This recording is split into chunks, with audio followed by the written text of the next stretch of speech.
Yuk yang mau maju ke depan boleh banget maju ke depan. Kita mau nyanyi dan lompat sama-sama untuk Kristus kita yang besar. Amin. Amen. Come on everybody, clap your hands. Yang mau maju boleh maju. Teman-teman ikutin aku ya. 1, 2, 3, sing.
kita memuji Tuhan yang sangat dahsyat dan mulia.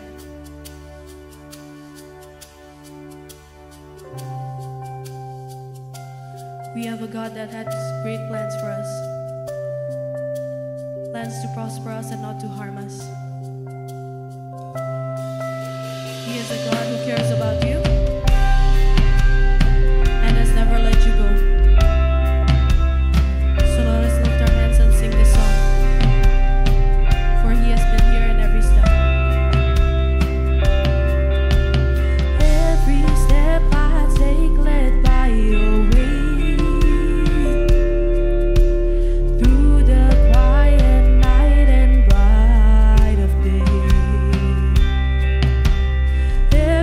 Breath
Today, let us worship Him.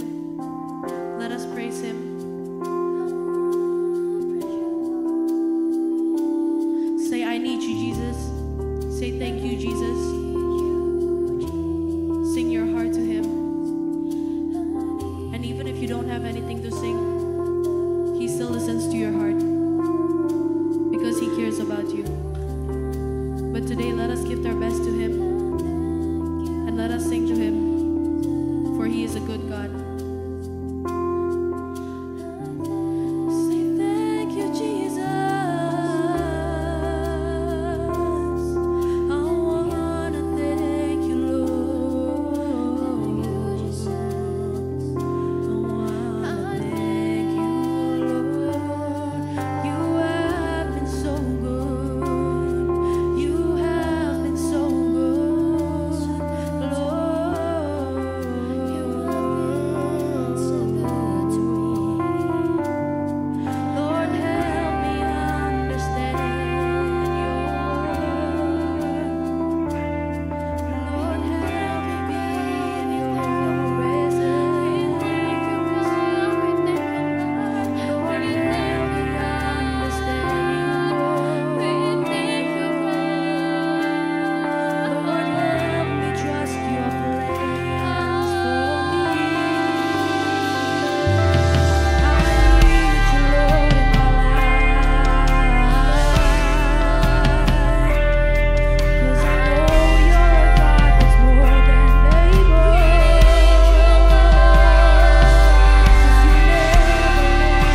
'Cause you never let me go.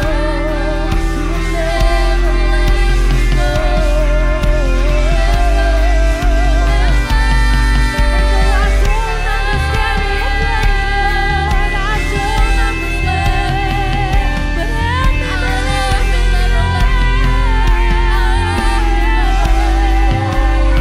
'Cause I know you know what's best for me. I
Kita tundukkan kepala sekali lagi, kita berdoa. Yuk Bapak di surga, aku berdoa buat adik-adikku yang ada di tempat ini. Yang percaya Tuhan bukan pesan yang baik, pesan yang bagus, pesan yang mereka setujui saja dari apa yang akan dibagikan. Tapi betul-betul Tuhan mereka berjumpa dengan kebenaran. Karena hanya perjumpaan dengan kebenaran yang mengubahkan kehidupan mereka. Mereka gak cuma setuju sama firman Allah saja bahkan, tapi mereka bersedia dengan kerendahan hati untuk menghidupinya dalam hari-hari mereka. Karena firman Tuhan yang mengubahkan adalah ketika firman Allah yang terus mereka pakai, yang terus mereka lakukan dalam kehidupan mereka. Di dalam nama Tuhan Yesus, haleluya. Amin. Perkenalkan singkat, nama saya Fania Velani. Mungkin teman-teman di sini kayak pernah denger ya, siapa dia ya. Kalau teman-teman ingat acara retret pembicaranya Ferry Velani. Nah, saya istrinya gitu ya, kurang lebih ya. Saya dikaruniai satu anak usianya 10 tahun. Saya mengembalakan bersama suami, namanya GBI City Gate Indonesia. Oke teman-teman, ini judul kita. Dan yuk sama-sama kita akan buka Alkitab kita. Appreciate banget buat teman-teman yang bawa Alkitabnya analog. Wes, sekarang kan serba digital ya, bahkan bisa langsung lihat di screen. Tapi appreciate buat teman-teman yang buka Alkitabnya masih manual. Wah, itu keren banget karena bisa distabiloin gitu ya, bisa tahu letaknya di mana, sebelum apa berarti ya. Kita akan buka ayat firman Tuhan yang ada di Kolose 3 ayat yang ke-20. Yuk kita baca sama-sama yuk di Kolose 3 ayat 22-3. Hai anak-anak, taatilah orang tuamu dalam segala hal, karena itulah yang indah di dalam Tuhan. Ini Kak Fania kalau baca Alkitab atau lagi belajar firman Tuhan suka kayak gini teman-teman. Jadi suka di highlight aja mana-mana kalimat-kalimat yang penting banget. Dalam segala hal nih kayaknya penting banget nih. Di dalam Tuhan di highlight lagi gitu ya. Karena dalam segala hal kita kalau belajar kita tuh kadang-kadang mau taat milih-milih ya. Kalau disuruh taat makan oke deh gitu. Tapi kalau belajar mah udah gak usah atur-atur deh. Aku mau taatnya yang ini. Kalau yang itu aku gak mau. Kalau disuruh taat pelayanan mau. Tapi kalau suruh taat pasangan hidup nanti dulu. Carinya susah nih soalnya gitu ya kadang-kadang ya. Kita taatnya mau dalam segala hal dan dibilang apa tadi? Di dalam Tuhan. Nah sekarang kita buka di Efesus 6 ayat 1. Gak jauh dari Kolose teman-teman. Tetap masih ada di perjanjian baru. Kita buka sama-sama ya. Efesus 6 ayat 1. Sama-sama kita mau baca Efesus 6 ayat 1, 2, 3. Hai anak-anak, taatilah orang tuamu di dalam Tuhan.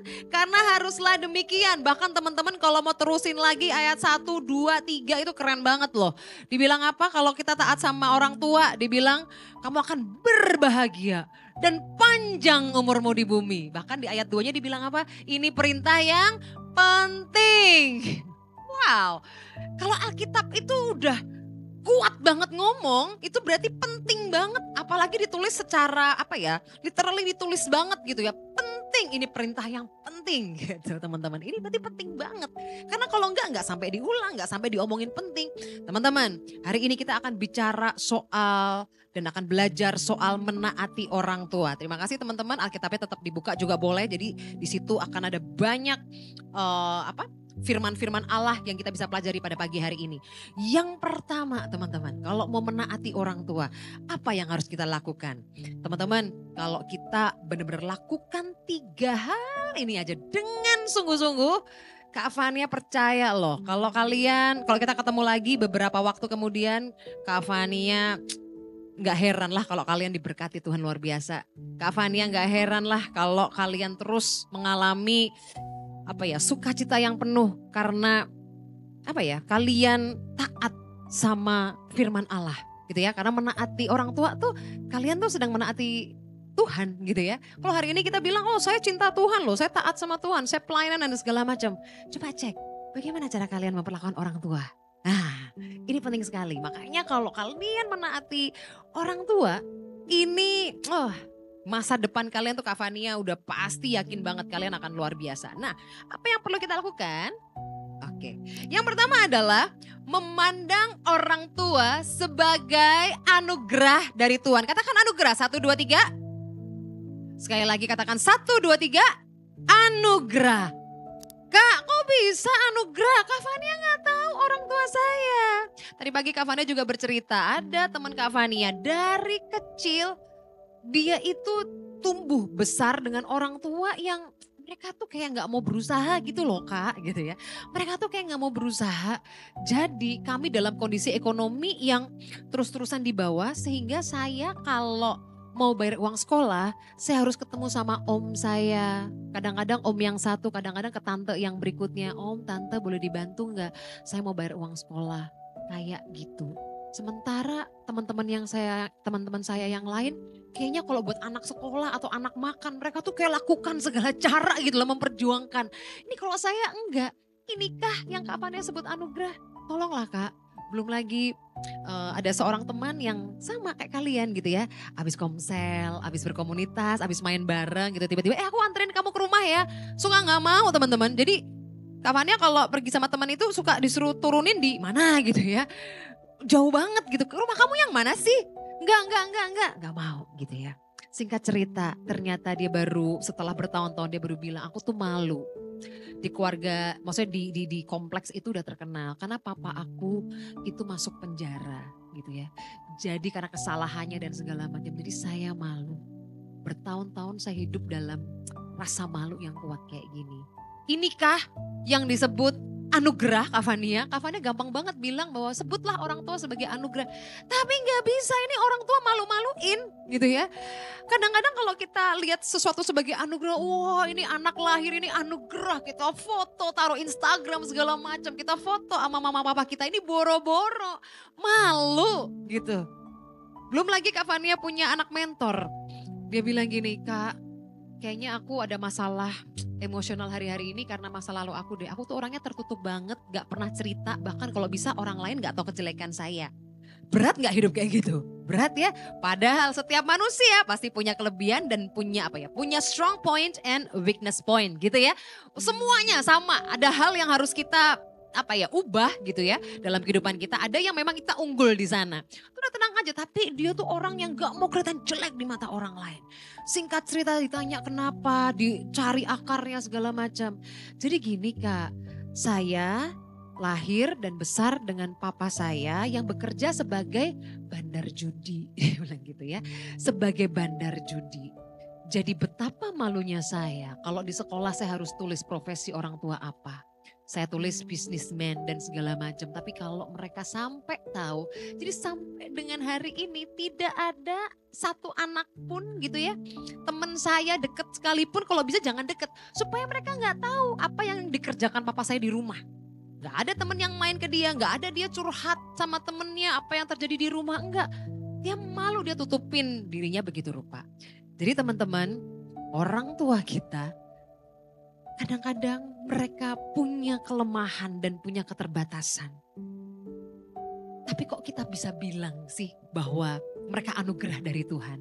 Bahkan mungkin sebagian dari antara kita bilang, mungkin Kak Fania itu kok serem banget ya cerita-ceritanya. Kalau saya sih kebetulan enggak, puji Tuhan. Saya lahir di keluarga yang baik-baik. Semua dua-duanya leader di gereja. Mama saya pelayanan, jadi singer di gereja. Papa saya pelayanan, jadi ketua cell group atau apa gitu ya. Saya nggak ngalamin yang kayak gimana-gimana, tapi saya bangga sama papa mama saya. Tapi tunggu dulu, kadang-kadang kita lupa gitu ya bahwa bagaimanapun juga orang tua kita juga punya kelemahan dan keterbatasan. Betul nggak teman-teman? Betul nggak? Karena orang tua kita ini adalah dua pribadi yang berdosa jadi satu. Ngebesarin kita lagi. Gitu ya. Kadang-kadang kita lihat papa nih gimana loh. Di gereja suka sharing firman, suka bagiin kebenaran. Di rumah kayak gini. Cara dia memperlakukan anak-anaknya kayak gini. Bahkan cara memperlakukan asisten rumah tangga aja semena-mena. Salah dikit dia marah dan segala macam. Kurang lebih kayak gitu. Kita ngelihat bahwa gini nih, aku bilang orang tua sebagai anugerah.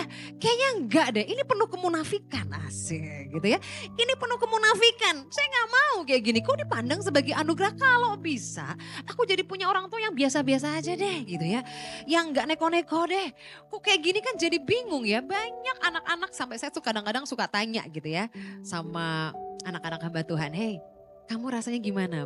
Belum lama Kak Fania juga gak usah tanya sama anak hamba Tuhan, tapi anak yang mamanya polisi, papanya tentara. Saya cuma nanyanya gini, kamu tuh kebeban gak? Tahu gak teman-teman yang namanya anak-anak ya, Dari umur mungkin masih kayak berapa tahun, 6 tahun atau mungkin 5, 6 tahun. Mereka gak usah diminta atau gak usah disuruh, mereka udah tahu. Oh karena papa mama saya orang angkatan, karena papa saya punya posisi, saya harus jaga sikap. Kurang lebih kayak gitu. Nah apalagi buat orang-orang yang ibaratnya kayak orang tuanya hamba Tuhan gitu ya. Orang tuanya mungkin aktif di gereja, mereka suka bicara tentang kebenaran, melayani Tuhan segala macam. Tapi kadang-kadang kita kecewa, kenapa hidupnya kayak gini gitu ya. Semua orang punya kelemahan, bahkan kita pun punya kelemahan. Kita udah kayak ikut Tuhan, yes. Kita kemarin ikut retret semangat banget, tapi kok aku gini lagi ya, pikiran kok negatif terus ya. Kita semua, gak cuma orang tua kita semua adalah pribadi yang berdosa yang masih butuh pengampunan Allah, amin. Jadi marilah kita tetap bisa memandang orang tua kita dengan sikap hormat. Di slide yang berikutnya, nah ini teman-teman bisa lihat gambar di sini kira-kira nih ya, ini gambar apa? Tokoh Alkitab apa? Bisa kelihatan gak? Orang, betul banget ya. Ini ada 2 orang di sini. Kira-kira siapa dia? Yes. Sorry. David and Saul. Iya, jadi ini adalah Daud sama Saul ceritanya ya. Biasanya kalau ngelihat Daud soalnya dia lagi bawa itu ya, bawa batu gitu ya. Lagi sama Goliat ya, tapi sekarang enggak nih ya.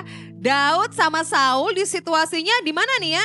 Kayak di goa gitu ya, tapi udah agak siang dan segala macam. Teman-teman tahu kisah ini di 1 Samuel 24 diceritakan hal yang luar biasa. Buat saya ini kekuatannya Daud banget nih.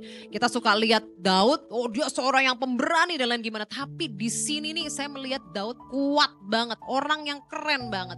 Ceritanya gimana sih teman-teman? Siapakah Saul buat Daud? Dia rajanya, dia apa lagi? Dia mertuanya ya, yang udah kayak papanya sendiri ya. Dia mentornya. Jadi Saul tuh seharusnya sosok yang bisa melindungi Daud. Tapi apa yang terjadi? Saul tuh cemburu, iri hati. Saul insecure. Kok Daud anak mentor aku lebih jago gitu ya. Akhirnya apa yang dilakukan? Dia berencana membunuh Daud, dikejar-kejar. Wah Daud tuh lari ke sana, masuk di persembunyian sana sini dan segala macam. Tapi ketika dia lagi bersembunyi di sebuah gua, datanglah Saul. Dikatakan di Alkitab lagi mau buang hajat katanya ya. Lagi di sana datang, wah berdebar-debar Daud sama prajuritnya. Ini sekali aku tekuk ini orang, udah aku bisa membunuhnya. Tapi teman-teman tahu di peristiwa ini apa yang dilakukan Daud? Dibunuh? Enggak jadi. Diapain ya dia? Dipotong, betul. Dipotong ujung jubahnya Saul. Kenapa? Karena walaupun dia disakiti, walaupun harusnya Saul jadi seorang bapak yang bisa melindungi anaknya Daud gitu ya. Mantunya tercinta ini ya. Tapi dia punya sikap hormat. Dia gak mau mengusik orang yang diurapi Tuhan. Keren banget. Berapa banyak kita suka bicara sembarangan. Ini pastornya ngomong doang. Kak Fania ngomong doang gitu ya. Tahukah kita bahwa sikap hormat terhadap orang tua, kakak mentor kita, hamba Tuhan. Ini loh yang kita mesti punya. Semua orang punya kelemahan. Tapi kita bisa gak punya sikap hormat? Ini yang mahal. Ini yang orang kadang-kadang, kamu gak oke, ngomong sembarangan, biasa aja gitu ya. Kita gak ngerasa bersalah, tapi ini yang Daud punya teman-teman. Jadi meskipun kita punya orang tua yang begitu banyak kelemahan yang rasanya gak pantas kita sebut sebagai anugerah. Tapi teman-teman, ini adalah hal yang kita tuh gak bisa ubah dari Tuhan. Semua tuh jadi kedaulatannya Tuhan. Kita gak bisa pilih kan, kita mau lahir orang tua yang kayak gimana gak bisa kan. Karena apa? Karena Tuhan tuh udah menempatkan dengan rencananya yang ajaib gitu ya. Rancangannya bukan rancangan kecelakaan tapi damai sejahtera penuh dengan harapan kalau kata Alkitab. Jadi ini penting banget untuk kita sama-sama tahu ya apa yang Daud lakukan kepada Saul. Punya sikap hormat. Berapa banyak di antara kita sudah mulai kayak kehilangan sikap hormat sama orang tua gitu ya. Karena kelihatan kelemahannya mereka. Ya, ketika mereka orang tua kita ya bilang gak marah lagi. Tahu gak teman-teman? Saya kadang-kadang Kak Fania tuh sering juga ngomong soal parenting gitu. Tapi ketika di rumah anaknya Kak Fania suka bilang gini, Mami tuh suka say sorry, minta maaf karena ngomongnya galak sama Adriel namanya ya. Mami minta maaf lagi, besoknya diulangin lagi, besoknya diulangin lagi. Saya yang ngomong tentang parenting aja, tentang bagaimana mengasuh anak dengan baik aja, masih salah terus teman-teman. Jadi hari ini mari kita bisa memandang kelemahan orang lain sebagai bagian dari prosesnya Tuhan dalam kehidupan kita. Amin. Orang tua adalah anugerah dari Tuhan. Katakan anugerah, 1, 2, 3. Anugerah. Yang pertama kalau teman-teman lakukan hal ini, terapkan hal ini akan jauh lebih sukacita hadir dalam kehidupan kalian. Yang kedua adalah menaati orang tua di dalam segala hal, di dalam Tuhan. Teman-teman katakan di dalam Tuhan, 1, 2, 3. Sekali lagi 1, 2, 3. Di dalam Tuhan. Yuk mari teman-teman, Kak Fani akan ajak kita untuk lihat payung. Ini adalah sebuah kayak tudung otoritas, digambarkannya payung karena apa? Ini kayak otoritas yang menjagai kita. Kita akan lihat ya bagaimana orang yang hidupnya sembarangan sama siapa aja kayaknya berani, pokoknya gue lawan aja deh gitu segala macam. Teman-teman ini bisa dilihat di sini loh, ada tudung perlindungan yang sempurna dari Tuhan ketika kita tuh taat sama otoritas. Ketika kita taat sama Tuhan. Jadi otoritasnya ada yang kayak gini ya, jadi ada anak-anak. Terus kemudian ada istri suruh tunduk sama suami. Terus kemudian ada Kristus. Makanya simple aja gitu. Biasanya mama-mama suka bilang gini, anakku gak mau dengerin aku gitu ya. Gak mau dengerin aku loh, dikasih tahu gak mau dengerin.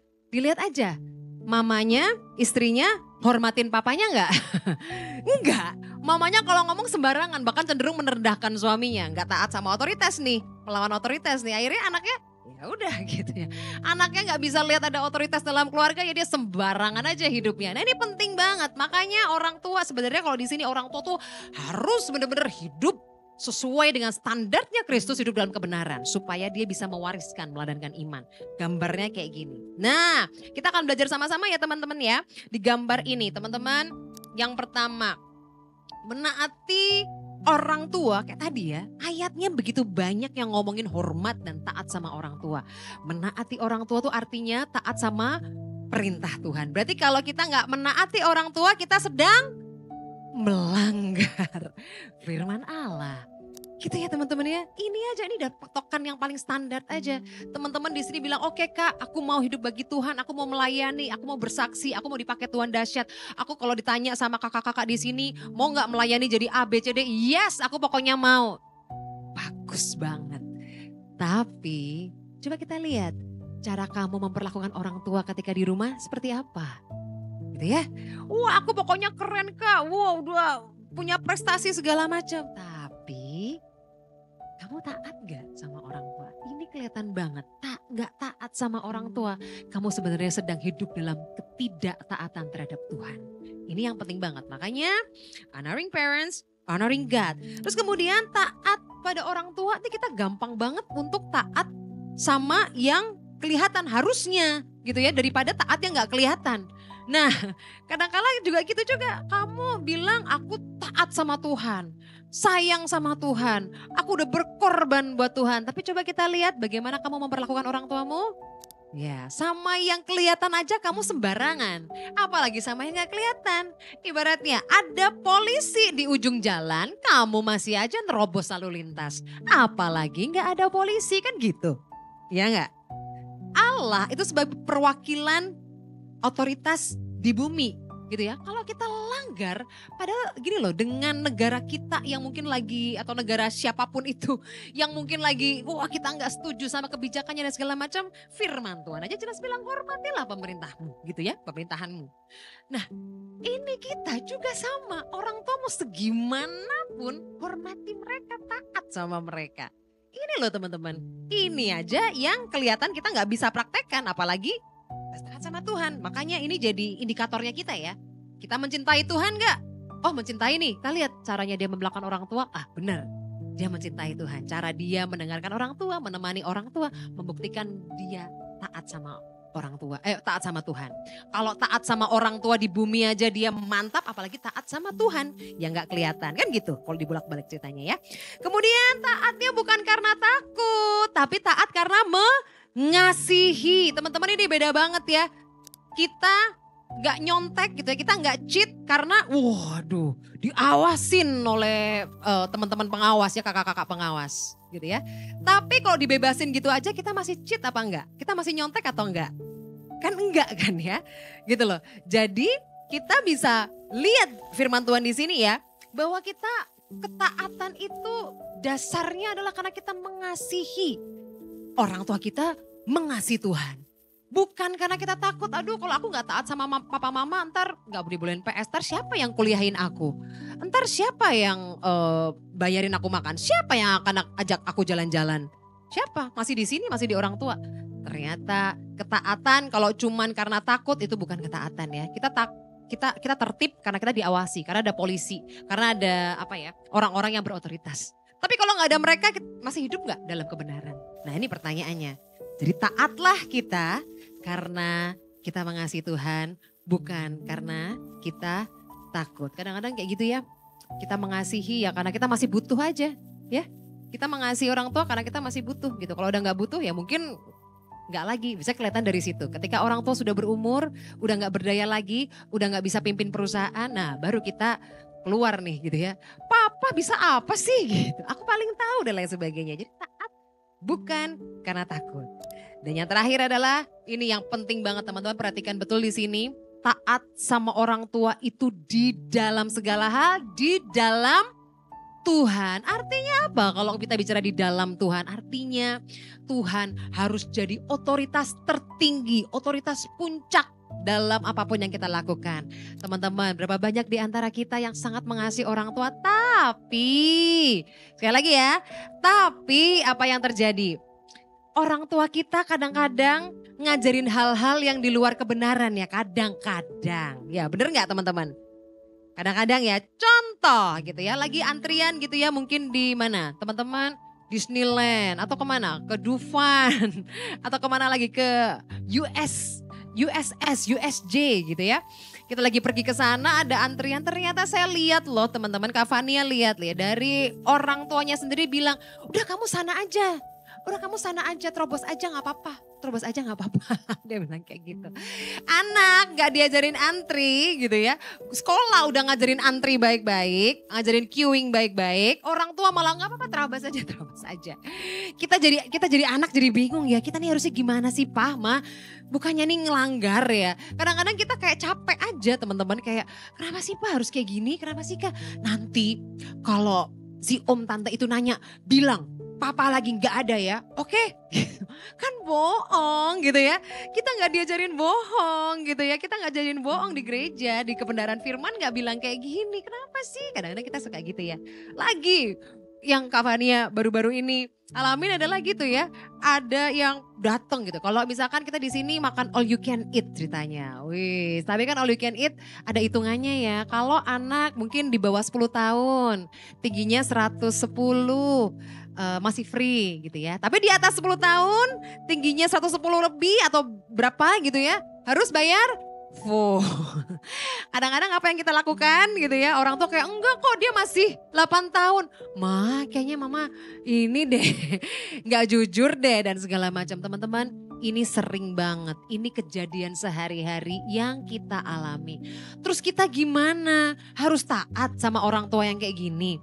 Teman-teman kayak tadi, sikapnya Daud ke Saul. Tetap dengan sikap hormat sekalipun kita tidak setuju sama yang mama papa kita lakukan atau ajarkan. Dan teman-teman minta hikmat Tuhan untuk bisa mengkomunikasikan ini dengan baik. Dengan penuh sikap hormat. Pa, ma, gak apa-apa deh aku ngantri, mami sana aja, papa mama sana aja. Dadah nanti beres-beres. Gak lama kamu segala macam. Udah gak apa-apa ma, aku yang ngantri aja. Yang bener kayak gini kok. Bilang ngomong yang baik. Gak perlu berantem, gak perlu merendahkan mereka juga dan lain sebagainya. Tapi teman-teman lakukan itu. Karena apa? Karena ada kebenaran yang paling absolut, yaitu kebenaran Tuhan. Yang sudah kita pelajarin ini loh. Yang kita Bible studyin, yang kita setiap datang belajar firman. Yang firman yang setiap hari kita buka, kita baca ini loh yang kita udah terima. Dan kita mau terapkan itu dalam kehidupan sehari-hari kita. Nah tapi teman-teman, pastikan untuk kita tetap punya hati yang baik ya. Jadi jangan sampai nanti kalian sudah besar terus kalian bilang, "Kak, aku kayak gini nih kan karena ajaran dari orang tuaku." Ya, jadi aku jadi ikutan pelit, Kak. Jadi aku jadi hitung-hitungan kan karena mereka. Teman-teman, kalau hari ini kamu mendengar kebenaran firman, kamu yakin itu, udah patahkan gitu ya. Jadi berhenti sampai di situ aja gitu. Jangan wariskan lagi hal-hal yang tidak sesuai dengan kebenaran firman Allah. Tapi lagi-lagi tetap dengan sikap menghormati orang tua gitu ya. Jadi jangan sampai Kak Fania ketemu teman-teman di tempat ini, iya habis papa mama saya suruh saya curang ya sampai besar saya akan jadi seorang pembisnis yang curang. Enggak ya. Karena kamu sudah ketemu dengan kebenaran firman. Dia akan jadi otoritas yang paling absolut. Sekali lagi, taat sama orang tua di dalam Tuhan. Ada payung ya, ada payung yang paling tertinggi di sana. Teman-teman ingat ini ya, ini akan menjadi apa ya, satu perlindungan yang sempurna dalam kehidupan teman-teman. Oke, dan sekarang teman-teman yang ketiga. Tadi yang pertama apa? Lihat orang tua sebagai anugerah. Kemudian yang kedua, taat orang tua dalam segala hal di dalam Tuhan. Dan yang ketiga adalah kita dipanggil untuk berdiri buat orang tua kita. Ya Kak, saya tahu taat sama orang tua, memandang mereka sebagai anugerah dari Tuhan. Iya, saya setuju. Oke. Tapi untuk berdiri sama mereka, kok kayaknya nanti dulu deh gitu ya. Aku butuh waktu gitu kayaknya ya. Untuk mengampuni orang tua yang bicaranya kasar sama saya, oke deh, oke gitu ya. Untuk memandang mereka sebagai anugerah, ya udahlah, mungkin nanti suatu saat nanti ini proses dari kehidupanku, oke. Tapi untuk bela-belain mereka gitu ya. Untuk berjuang buat mereka kayaknya enggak deh. Teman-teman, ini yang ketiga, ini yang akan jadi PR buat kita semua pada siang hari ini ya teman-teman ya. Kita dipanggil untuk berdiri buat orang tua. Sebelum kita masuk, apa yang harus kita lakukan? Kak Fania akan bercerita tentang seorang hamba Tuhan yang luar biasa yang bernama Joyce Meyer. Teman-teman mungkin pernah dengar di sini, dia adalah seorang pembicara televisi yang luar biasa di Amerika sana gitu ya. Ada bukunya yang terkenal banget yang dibaca ratusan kopi terjual. Bahkan kalau Kak Fania lagi di airport ada Periplus dan segala macam tuh buku ada di rak buku sekuler gitu ya. Saking ini New York Times bestseller mungkin ya. Namanya judulnya adalah The Battlefields of the Mind, itu dari Joyce Meyer. Wah, pesan-pesannya juga luar biasa sekali. Tapi satu hal teman-teman, ternyata si Ibu Joyce ini tidak kayak yang kita lihat di mimbar yang luar biasa itu. Dia itu mengalami masa kecil yang begitu kelam. Begitu kelam, sekelam-kelamnya, sekelam apa sih Kak Fania? Dia mengalami kekerasan seksual dari ayahnya sejak dia kecil. Dan itu bukan sekali dua kali teman-teman, karena kita suka lihat berita ya ampun ada orang tua setega ini sama anaknya. Tapi masalahnya ini ratusan kali, jadi selama dia bertumbuh, selama dia besar, bertahun-tahun dia ngalamin hal itu. Masalahnya papanya udah kayak gitu, dia berharap dari mamanya dong gitu ya yang melindungi dia. Mamanya juga sama, karena takut sama papanya dia diam aja. Makanya untuk kasus pembulian gitu ya, yang salah kadang-kadang betul pembulinya adalah yang salah gitu ya. Tapi yang diam, yang cuma nontonin aja dan dia gak lakukan apapun untuk membantu korban tersebut itu juga sama aja sebenarnya. Jadi Bu Joyce ini terluka dengan dua orang tuanya secara sekaligus. Mamanya begini, papanya begini. Wah ini gak ada harapan banget. Tapi tadi ya Tuhan sudah menempatkan orang tua kita sebagai anugerah. Ada hari depan. Makanya kalau kita mikir hari depan bukan kecelakaan. Ini kan kecelakaan banget ini gitu ya. Tapi enggak ini belum ending banget. Ini masih koma. Ini masih chapternya chapter 6 gitu ya. Nanti endingnya masih chapter 24. Ini juga ini cuman masih koma, belum titik gitu ya. Apa yang itu masih koma buat Tuhan gitu ya.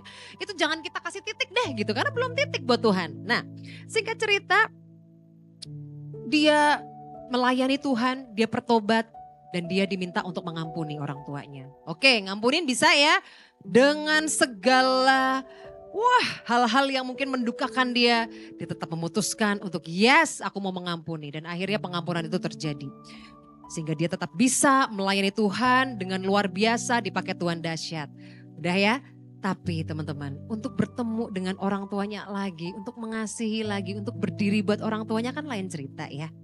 Dan kalau Kak Fania pelajari dari sisi psikologis gitu ya, untuk orang yang jadi korban kekerasan, bertemu ketemu dengan pelakunya, itu hal yang hampir mustahil teman-teman.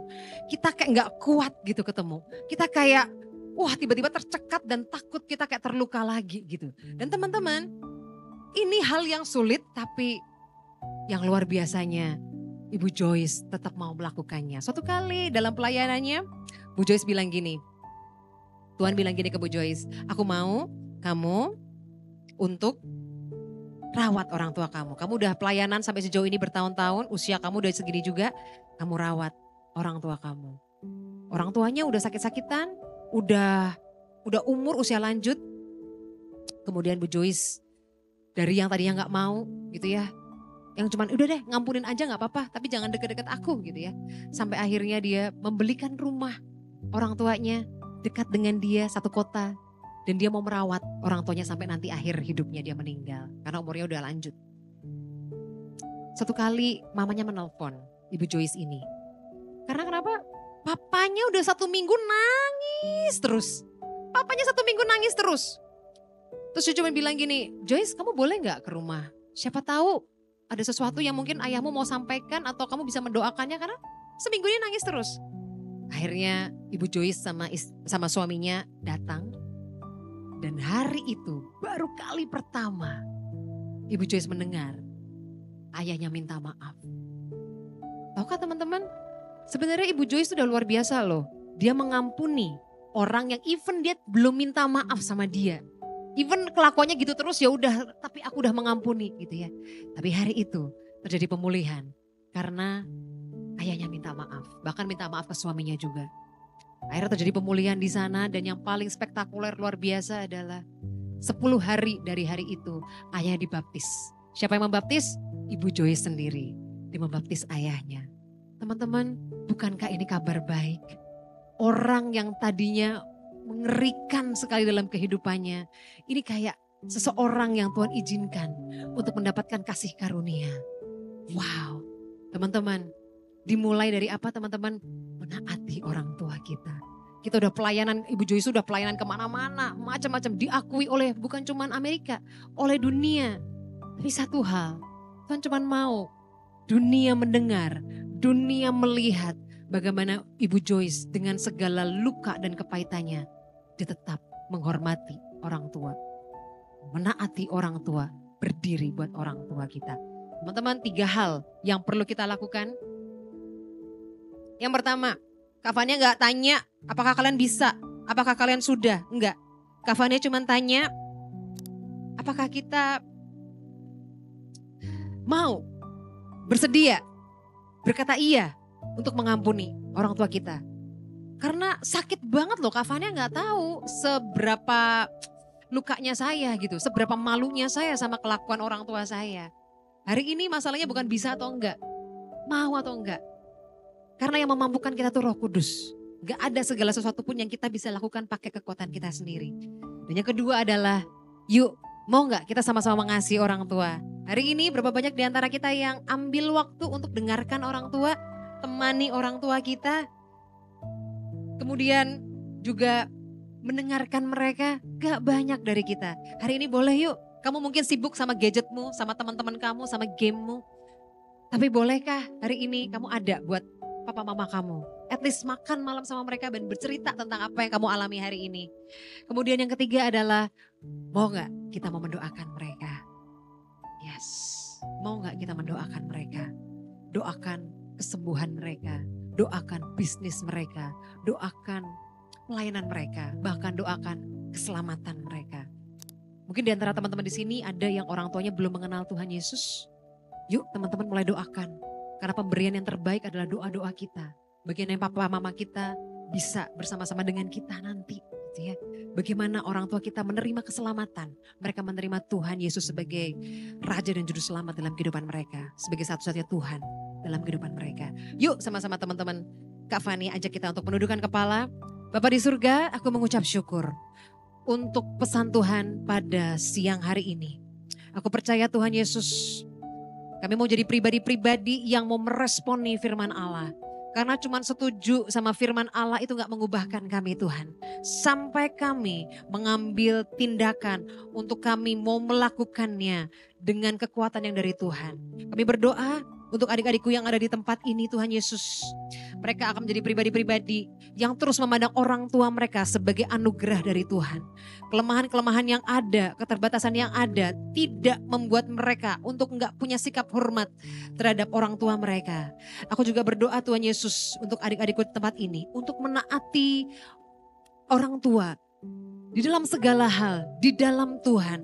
Aku percaya Tuhan Yesus kadang-kadang ada begitu ajaran-ajaran yang mungkin kami gak setuju karena bertentangan dengan firman. Tapi oleh anugerah Allah mereka dimampukan dengan hikmatnya Allah menyampaikan apa yang baik, apa yang benar Tuhan Yesus.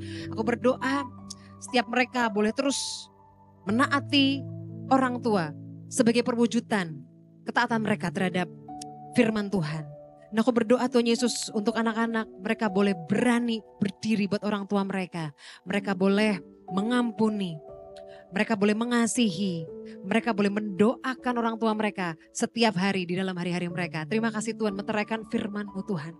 Aku berdoa adik-adikku yang ada di tempat ini menjadi pelaku-pelaku firman yang kuat. Mempraktikkan firman-Nya dalam kehidupan sehari-hari.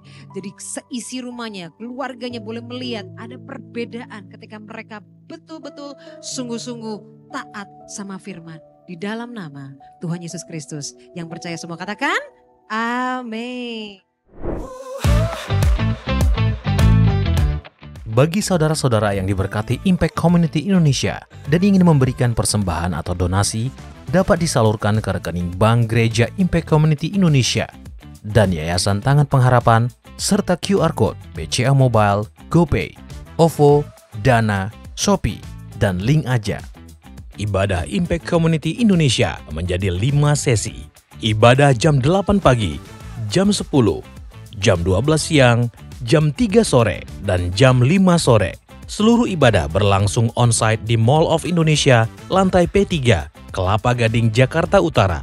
Bagi jemaat yang ingin mengikuti secara online, ibadah live streaming dapat diikuti pada pukul 10 pagi waktu Indonesia Barat di YouTube Impact Community Indonesia.